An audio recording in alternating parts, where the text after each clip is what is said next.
नमस्कार. मी डॉक्टर सचिन वहाडणे, बालरोगतज्ञ, अहिल्यानगर.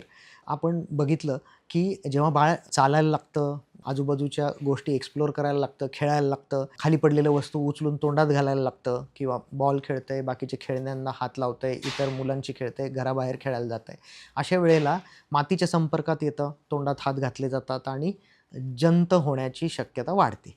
तर अशा ह्या जंताचा जो प्रादुर्भाव होतो, त्याच्यामुळे बऱ्याचदा मुलांना आयर्न डिफिशियन्सी होण्याचा धोका वाढतो. त्यांच्या वाढीवर परिणाम होतो, वजनावर परिणाम होतो आणि अशी मुलं थोडीशी अशक्त व्हायला लागतात.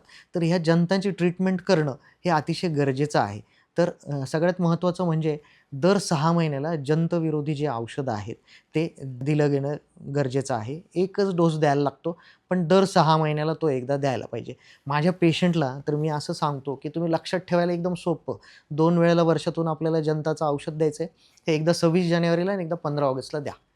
वर्षातून 2 वेळा तुम्ही हे औषध देण्याची जर काळजी घेतली, तर हे मुलांचं जंत होण्याचं प्रमाण फार कमी होतं आणि साधारण एक 5 ते 6 वर्षाचे होईपर्यंत तरी दर 6 महिन्याला जंताचं औषध दिलं, तर ह्या गोष्टीपासून त्यांचं संरक्षण होईल आणि जंतामुळे होणाऱ्या विविध जे त्रास आहेत, की जे आयर्न डिफिशियन्सी आहे किंवा वाढीवर, वजनावर जो परिणाम होतो, तो सगळा टाळता येईल.